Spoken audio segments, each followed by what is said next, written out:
우리에게 주신 하나님의 말씀은 구약 성경에서 봅니다. 구약 성경 1115쪽 예레미야서 38장 20절 말씀을 장성 목사가 연이역한 것으로 봉독합니다. 선지자 예레미야가 가로되 그 무리가 시드기야 왕을 그들에게 붙이지 아니하리이다. 원하옵나니 내가 시드기야 왕에게 고한 바 야훼의 목소리를 청종하소서. 그리하면 시드기야 왕이 복을 받아 생명을 보존하시리이다. 아멘. 오늘 우리는 성령님 아래 성경 위에 하나님의 말씀을 듣기를 원합니다. 오늘 여러분들이 주목하실 설교 제목은 민중은 누가 대변하는가입니다. 하나님의 특별하신 붙드심이 있으셔서 오늘 우리는 예레미야서 38장 20절 시리즈 네 번째 시간을 맞이하고 있습니다. 제가 해당초 시작할 때에 여러분에게 말씀드리기를 이 본문을 가지고 제가 10번을 한번 설교할 일이 있다 이렇게 말씀을 드리고 시리즈로 진행을 할지 또 잠시 쉬었다 할지 성령님의 인도를 구하겠다고 말씀드린 바가 있습니다. 어찌됐든 오늘 드디어 네 번째 시간까지 왔습니다. 이건 정말 특별한 은총이고 정말 우리들이 하나님의 말씀을 들을 수 있다는 것이 엄청난 축복이라는 것을 다시 한번 기억하게 합니다. 오늘 우리들이 다시 한번 보려고 할 때에 우리는 세 사람의 인물을 다시 한번 검토해야 되겠습니다. 여기 시드기야 왕이 나옵니다. 시드기야 왕이 어떤 사람이냐? 유다 왕조의 결과적으로 마지막 왕이 되었던 사람입니다.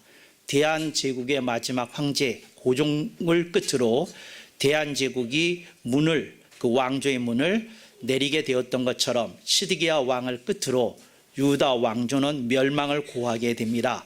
그런데 그 시드기야 왕에게 예레미야가 찾아와서 하나님의 뜻을 선포했던 것을 여러분들이 기억합니다. 시드기야 왕은 제가 누차 말씀드렸습니다. 나르시즘을 앓고 있었습니다.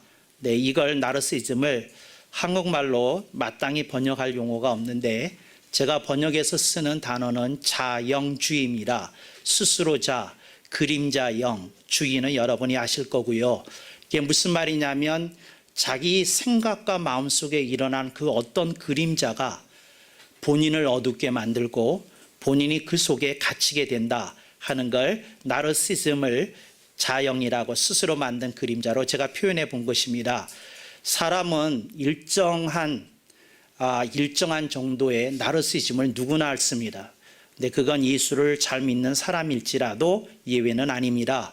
그래서 사람에게 있어서 나르시즘이 없는 사람이 이 세상에 존재한다고는 생각되지 않을 정도로 이 나르시즘은 강합니다. 왜냐하면 사람에게는 자아가 있고 인생을 살아간다는 것은 자아와 씨름한다는 뜻이 있기 때문에 그렇습니다. 그래서 사람은 늘 그 생각을 가지고 삽니다. 나가 있다. 내가 사는 게 내 인생이다. 이런 생각을 한다는 겁니다. 이것이 정체성을 확립하는 데 도움이 되기도 하고 자기 인생의 그림을 그리는데 토대가 되기도 합니다. 그렇지만 시드기야 왕은 이 나르시즘을 앓는데 무슨 생각을 한 거냐면 내가 역사 속에서 남는 왕이 되려면 어떻게 해야 되느냐 이것만 생각했다는 겁니다. 우리 유다에게 왕조에게 필요한 일이 뭐냐? 모든 백성들에게 유익과 혜택을 주는 길이 뭐냐? 그 생각은 그의 마음속에 없었더라 하는 겁니다. 우리들이 두 번째 등장인물 예레미야를 만나게 됩니다. 예레미야는 하나님의 뜻대로 사는 하나님의 선지자입니다. 성경 속에서도 유별나게 하나님과의 관계가 특별했던 사람입니다. 예레미야서가 남아있고 예레미야 애가가 우리들에게 남아있습니다. 그렇지만 예레미야에게서 보여지는 모습은 장성 목사의 평가에 의하면 하늘 편향이라는 겁니다. 그는 하나님의 뜻을 정확히 선포하는데 너무 치중하여서 인간이 갖고 있는 연약함과 부족함을 제대로 이해하지 못하여서 사람을 설득하지도 못하고 제대로 어필 한번 하지 못하고 본인에게도 상처와 짐이 되고 왕이나 백성들에게도 상처와 짐이 되는 일이 있었다. 저는 이걸 하늘 편향이라고 말을 하면서 대한민국의 그 기독교계 교회 전반에 흐르는 현상이 뭐냐? 하늘 편향이라고. 우리가 뭐 틀린 말을 하는 건 아닌데 시대를 읽어내는 힘도 없고 사람들에게 이 하나님의 말씀이 왜 더 값어치 있는 것인지 인문학과의 경쟁에서도 확실히 밀리는 그런 말도 안 되는 설교가 이렇게 난행적으로 선포되어지는 어지러운 시대에 우리들이 살고 있다는 겁니다.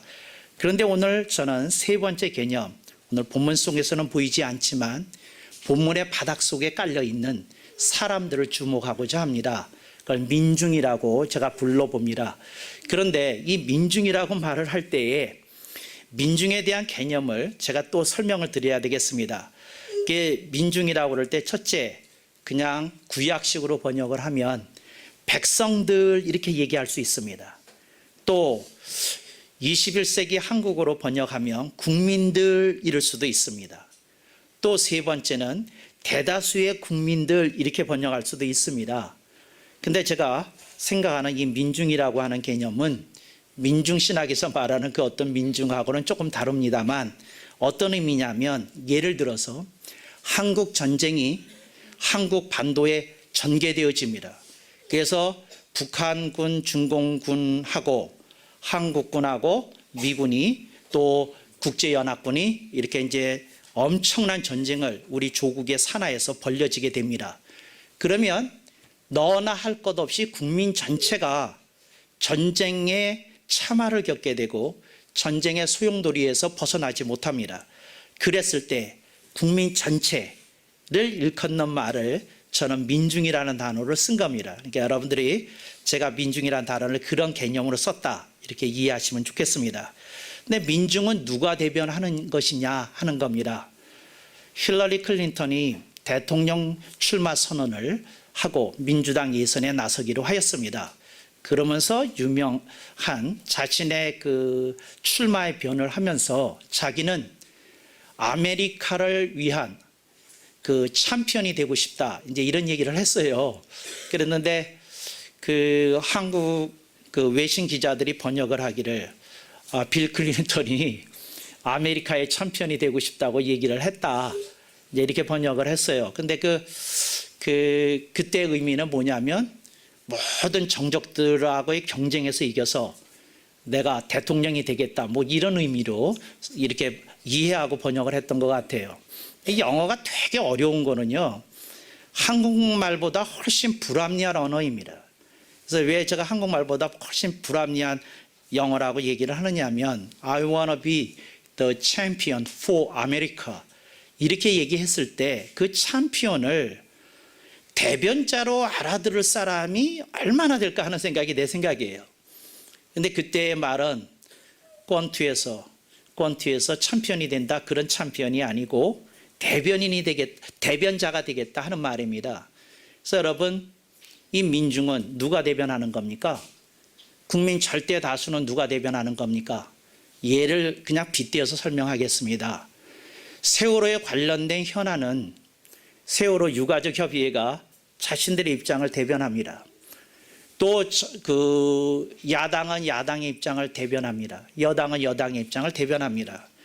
그런데 국민 전체의 그 입장은 누가 대변하느냐 하는 겁니다. 그래서 여러분 예레미야와 시드기야 사이에서 줄다리기가 형성이 되는데 이게 유다 왕국 그 국민 전체에게 영향을 주고 폐해를 주는 엄청난 사건이었다는 거죠. 그러니까 두 사람이 영적으로 줄다리기를 하는데 그것의 실제적인 파급력은 사회 전반, 국가 전체에 미치고 있었다는 겁니다. 그래서 이 사람들은 누가 대변하는 거냐? 이 얘기입니다. 제가 안타깝게 생각하는 것이 이겁니다. 이게 뭐냐면 목사님들은 하나님의 뜻만 너무 대변하는데 치중해가지고 예레미야처럼 이 백성들이 어떤 고통 속에 있는지 어떻게 하는지 하지 못하고 있다는 겁니다. 그래서 저는 굉장히 그 구약의 선지서들을 읽을 때 삐딱한 시간을 갖고 있어요. 그게 뭐냐면 그 구약 선지서를 가리킬 때 이제 구약학자들은 이런 입장에서 시작합니다. 여기 특별한 하나님의 사람들이 있었다. 이들이 하나님 보시기에 특별하고 위대했다. 선지서가 놀라운 문화유산으로 정경으로 우리들에게 남았다. 우리들이 그들의 삶을 배워야 된다. 선지자들의 그 맥을 이 시대의 설교자들이 이어가야 된다. 뭐 이런 얘기를 하는 거예요. 그런데 제가 구약학 시간에 손을 들고 이런 얘기를 했습니다. 선지자들이 예수님은 아니었지 않습니까? 선지자들의 하자는 왜 얘기하지 않는 겁니까? 내가 이런 얘기를 했어요. 교수가 또 한 번 너무 당황해서 듣더니 그 클래스 끝난 다음에 제가 모든 클래스에서 한 번씩 들었던 얘기예요. 너는 수업 들어오지 않아도 A 줄 테니까 내 시간에 들어오지 마라. 내가 솔직히 감당이 안 된다. 그래서 제가 구약학 시간에도 한번 쫓겨났어요. 쫓겨났는데 제가 그 얘기 한 거거든요. 예수님만 온전하고 선지자들이 갖고 있는 어떤 각도에서의 그들의 하자, 그들의 부족함, 그들의 연약함, 그리고 그들이 백성들을 기어코 설득시키지 못했던, 납득시키지 못했던 그 어떤 부족한 면에 대해서 저는 좀 배우기를 원하고 나누기를 원했던 거거든요. 성경은 뭐 완벽한 책이고 그런 성경의 저자가 되는 선지자들은 다 완벽하다고 생각을 하니까 이게 대화가 안 되는 겁니다. 이게 참 안타까운 일이다. 이런 생각이 들면서 참 저는 이런 생각을 합니다. 대한민국의 교회가 망해가는데 이 망해가는 한국 교회를 위해서 누가 대변을 하느냐, 이런 말도 안 되는 그런 고민을 새누리교회가 하고 있다는 거죠. 그래서 오늘 여러분들에게 제가 묻겠습니다. 민중은 누가 대변해야 되는 거냐 하는 겁니다. 근데 거기에 대한 대답이 이겁니다. 그게 뭐냐? 그게 리더입니다. 민중을 대변하는 사람을 리더라고 부르는 겁니다.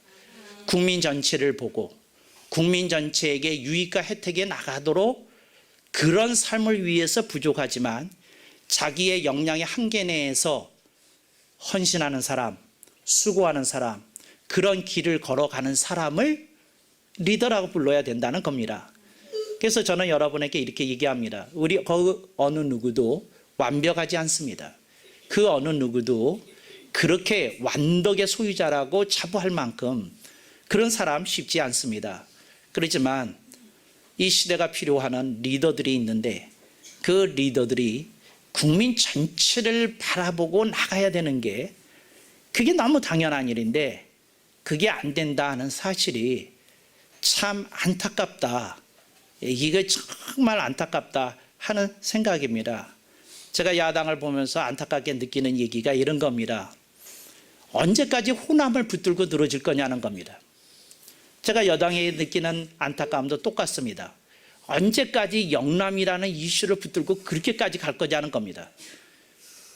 바보 같은 서울 사람들이 다 죽어가지고 대한민국의 정치는 경상도하고 전라도 빼면 아무것도 없는 이런 말도 안 되는 사회에 이렇게 살고 있습니다. 그랬더니 그 사이에서 고통을 겪던 충청도가 드디어 일어나기 시작했어요. 이런 말도 안 되는 국민 전체를 보는 그런 리더에 대해서 좀 생각해야 되지 않느냐, 이제 이런 그 고민을 하는 겁니다. 그래서 여러분, 민중은 누가 대변하느냐? 답입니다. 리더가 답을 하는 겁니다. 그런데 리더가 답을 하는데 어떤 리더냐에 따라서 민중을 대변할 수도 있고 당리당략을 대변할 수도 있고 정리정략을 대변할 수도 있고 개인의 철학의 신봉자로서 투신할 수도 있다는 겁니다. 그래서 여러분들이 어떤 리더냐에 따라서 민중을 대변할 수 있어야 되는데 민중을 대변하는 사람이 참 없다, 참 안타깝다, 그런 생각을 합니다. 누군가가 그 얘기해야 되잖아요. 세월호에서 그 보상을 받은 사람들 그 얘기해야 되잖아요. 그건 민사사고이기 때문에 국가에 아무런 책임이 없는 겁니다. 변상 책임이. 그런데 국가가 그런 책임을 져주고 돈을 준다고 했을 때 국가가 이렇게까지 안 해주셔도 되는데 이렇게 해주는 자랑스러운 대한민국에 살게 된 것을 참 겸허히 그리고 감사히 받겠습니다. 근데 이런 말 나오기가 그렇게 힘든 거냐? 참 안타까운 그 대한민국의 현실입니다. 또 누군가가 얘기를 해야 되지 않습니까? 이것이 선례가 되면 그럼 대한민국의 모든 대형 사고가 나면 국가가 보상하고 배상해 줘야 되는 그런 전례가 성립이 되는 것에 대해서는 어떻게 생각하느냐? 누군가가 얘기해야 되잖아요. 그렇게 많은 배상을 하면 어떻게 되냐? 근데 하여튼 이제 저는 한 가지 예를 드는 겁니다만 사람들이 그냥 발목 잡혀 있어요. 뭐에 잘못 잡혀 있느냐? 다시 갑니다. 나르시즘에 잡혀 있는 겁니다. 나의 이권, 나의 이익, 이런 모든 것에 잡혀져 있는 겁니다. 그래서 리더가 어떤 사람이냐? 저는 두 번째로 이렇게 얘기합니다. 사람들로 하여금 나르시즘에서 벗어나 공동체의 유익을 위해서 나아가도록 위로해주고 격려해주는 사람이라고. 이게 리더입니다. 나르시즘에서 좀 벗어나게 해야 됩니다. 집단 이기주의에서 좀 벗어나게 이렇게 일깨워줘야 됩니다. 그런데 이런 거 대한민국의 현실 속에서 점점 불가능한 그림처럼 되어가고 있습니다. 이게 안타깝다는 거죠. 이 나르시즘 참 안타깝네요. 여러분, 내가 걸려있는 문제에 내가 얻을 수 있는 모든 걸 얻어내겠다고 하는 그런 사상이 깃들어야 되겠습니까? 그렇지 않으면 내 입장과 공동체의 유익을 좀 생각하면서 내가 좀 양보하고 타협하고 좋은 그림을 그려내는데 내가 이렇게 이론이 될 수는 없는 겁니까? 그런 생각하면서 참 시드기야로 끝나는 게 아니라 우리 모두의 이름이 시드기야할 수 있겠다 하는 아픔을 고백합니다.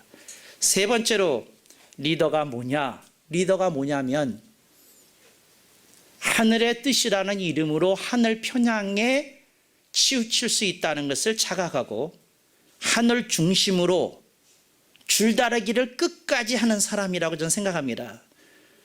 이거 하늘 편향이 되게 되면요, 이 세상에서 할 수 있는 거 아무것도 없어요. 아무것도. 제가 어린 시절에 이런 질문을 했어요. 그 당시에 교회에서 뭐라고 그러느냐면 영화 보면 안 된다고 가르치던 시절이 있었던 거 아십니까? 영화 보면 안 된다고 교회에서. 기독교인은 거룩하게 살아야지 영화 보면 안 된다고 그렇게 가르치는 시절이 있었어요. 그래서 제가 그런 질문을 했어요. 제 초등학교 시절에 뭐라고 그랬느냐면, 그러면 영화 만드는 사람은 죄 짓는 거예요? 내가 이렇게 물어봤다니까. 영화 만드는 사람은 죄 짓는 거예요? 영화관을 하는 사람들은, 그걸 운영하고 그걸 표 팔고 그런 사람들은 다 죄 짓는 거예요? 근데 물어봤다니까. 근데 아무도 대답을 못해요. 근데 좌우지간 그리스도인은 극장에 안 가야 된다는 거예요. 이런 하여튼 말도 안 되는 그런 어떤 것들이 그림이 있어요. 하늘 편향이. 제가 여러분한테 얘기합니다. 하나님의 뜻이라는 이름으로 어떤 걸 규제를 하고 어떤 걸 봉쇄할 수 있어요. 그러나 진정으로 이 시대를 그리스도의 사상으로 인도하기 위해서는 좀 하늘 편향이 갖는 한계와 하자에 대해서 눈 떠야 됩니다. 하늘 중심이 정말 어떻게 시대적으로 해석되어져야 되는지에 대해서 조금 탁견이 나올 때가 되었다, 이런 생각을 하는 거죠. 이게 너무 안타까운 거, 이걸 하늘 편향으로부터 벗어나지 못하고 있는 이런 고리타분한 기독교, 이걸 어떻게 생각해야 되느냐, 이런 안타까움이 있습니다. 그래서 여러분, 오늘 저는 여러분과 함께 다시 하나님의 말씀으로 들어옵니다. 본문 말씀을 봅니다. 마지막 구절입니다. 그리하면 야의 목소리를 청정하소서. 그리하면 왕이 복을 받아 생명을 보존하시리이다. 그렇습니다. 말씀을 들으면 생명을 보존하는 거 사실입니다. 그런데 그 말씀이 시대적으로 제대로 해석되어지고 제대로 된 비전으로 제시되게 하는 건 리더들이 해야 되는 일이다, 그 말이라는 겁니다. 그래서 여러분들이, 제가 여러분에게 묻고 싶어요.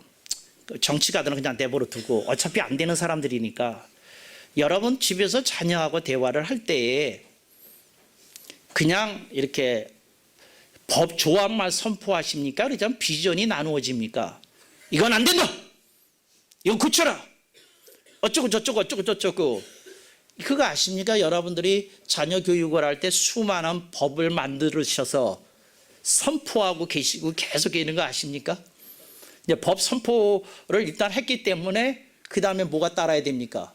제재가 따라야 되지 않습니까? 이런 그런 어떤 거, 그런 면도 있어야 되겠지만 조금 그림을 제시하는 그런 어떤 비전 제시가 좀 나눠지면 어떨까요? 아빠가 하는 말입니다. 아들하고 둘이 만났어요. 아빠가 이런 얘기를 했어요.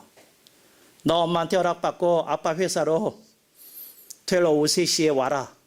아빠 그때 퇴근하는데 회사 근처에서 햄버거 하나 같이 먹자. 그리고 초등학교 4학년짜리를 불러냈어요. 엄마가 시내까지 안 나가게 할 텐데요. 그냥 나와봐라. 지난번에 너 지하철 타는 법도 가르쳐주라. 그냥 나와라. 걱정하지 마라. 그리고 와라. 그래서 만났어요. 아버지가 하는 말입니다. 아들아, 내가 사실은 너한테 고백할 게 있다. 아빠가 사실은 수학이 되게 어려워서 수학 점수가 좋지 않았다. 근데 내가 보니까 네가 딱 나를 닮았어.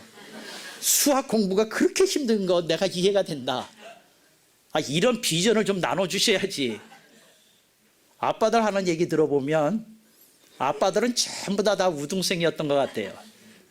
이런 이상한 나라에 우리들이 살고 있어요. 아빠가 그 얘기하면 어떻겠어요? 뭐 수학 얘기가 아니라 국어일 수도 있고. 사실은 아빠가 미술의 젬병이었다. 그림 그리는 게 정말 안 됐다. 그런데 너는 희한하게 그림을 잘 그리더구나. 내가 조사해 봤더니 할아버지께서 그림을 잘 그리셨다고 그러더라. 근데 너한테 그 재주가 간 것 같구나. 이제 어떤 것들을 이렇게 나누면서 이렇게 소통하면서 여러분들이 리더의 모습을 좀 보여줘야 되는 것 아니냐. 그 얘기를 하려는 겁니다. 그래서 저는 오늘 리더가 갖는 그 몇 가지에 대해서 좀 얘기를 하려고 합니다. 민중은 누가 대변하는가? 이걸 이렇게 바꿔 읽으십시다. 우리 아이들은 누가 대변하는가? 그 말이에요. 아이들이 대변할 수 없잖아요. 여러분이 대변해야지. 근데 아이들을 여러분이 어떻게 대변하느냐? 저는 여러분에게 몇 가지 단어를 가르쳐 주려고 그래요. 첫째, 당신이 하는 말들은 아이들에게 어필이 됩니까? 어필이 있어야 돼요. 먹히느냐? 그 말이에요. 아이가 알아듣게끔 하느냐? 그 말이에요. 이게 어필이 되느냐 하는 말이에요. 어필이.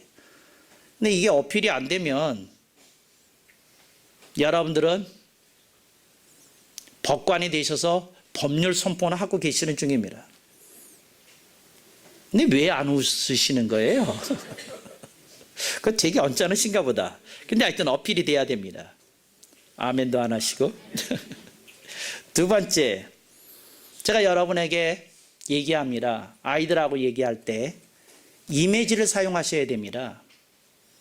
비유, 상징, 스토리, 드라마 이런 게 나와야 됩니다. 비유, 상징, 스토리, 드라마 이게 나와야 됩니다. 하나님의 말씀을 이미지로 아이들에게 이렇게 나누게 될 때 여러분의 삶 속에 조금 뚜렷해지는 그림이 그려지는 현상이 나타나게 될 줄로 믿습니다. 그래서 저는 어필하라, 이미지를 좀 만들라, 그리고 그 속에서 여러분이 상징과 비유를 통해서 스토리를 내놓고 드라마를 좀 얘기를 해라. 그래서 인생 속에서 아름다운 일들이 있게끔 그 속에서 서로 공통의 뭔가를 얻을 수 있도록 그렇게 하면 좋겠다 이렇게 생각을 합니다. 세 번째, 어필 이미지. 세 번째, 비전입니다. 비전이라는 말의 뜻을 아십니까? 함께 보는 그림입니다. 내가 혼자 보는 게 무슨 비전이 될 수 있겠어요? 함께 보는 그림이어야 됩니다. 여러분, 부부가 같이 삽니까? 따로따로 삽니까? 누가 그러시네요. 따로따로 살아요. 제발 그러지 마시고 함께 사시기를 축원합니다. 근데 함께 산다면 그 부부에게 있어서 비전이라는 건 함께 봐야 되는 그림이 맞지요. 가족이 있다면 가족이 함께 보는 그림이 돼야 되지 않겠습니까? 저는 그 얘기를 하는 겁니다. 여러분들이 어떤 비전이 있을 때 여러분의 어린 아이하고도 나누십시오. 아이에게 얘기하십시오. 아빠도 힘들 때가 있다. 엄마도 힘들 때가 있다. 또 우리 집안이 이런 꿈을 가지고 이런 비전을 가지고 이렇게 나가고 있다. 그런 얘기도 하시고 너한테 이런 기대가 있는데 우리가 이렇게 해서 이렇게 타개하고 이렇게 나가자. 이런 얘기도 하시고 그래서 여러분들의 삶 속에 비전이 함께 보는 그림이 이렇게 그려지실 수 있기를 주님의 이름으로 축원합니다. 그래서 제가 세 가지 얘기를 했어요. 첫째 어필, 두 번째 이미지, 세 번째 비전. 그 다음에 이제 네 번째 얘기를 하려는 겁니다. 이걸 제가 가장 자주 쓰는 단어입니다. 뭔지 아시죠? 디딤돌입니다. 여러분들이 작은 시내 하나를 건너기 위해서라도 디딤돌 한 8개는 놔야 될 겁니다. 디딤돌 하나씩 놓으십시오. 그런데 디딤돌 하나 놨다고 시내 건너는 건 아니라는 겁니다. 하나의 디딤돌 놨다면 다음번에 두 번째 디딤돌 놓으십시오. 세 번째 놓고 네 번째 놓고 다섯 번째 놓고 여섯 번째 놓고 놔야 된다는 기억하십시오. Life is process. 인생 자체가 과정인 걸 기억하십시오.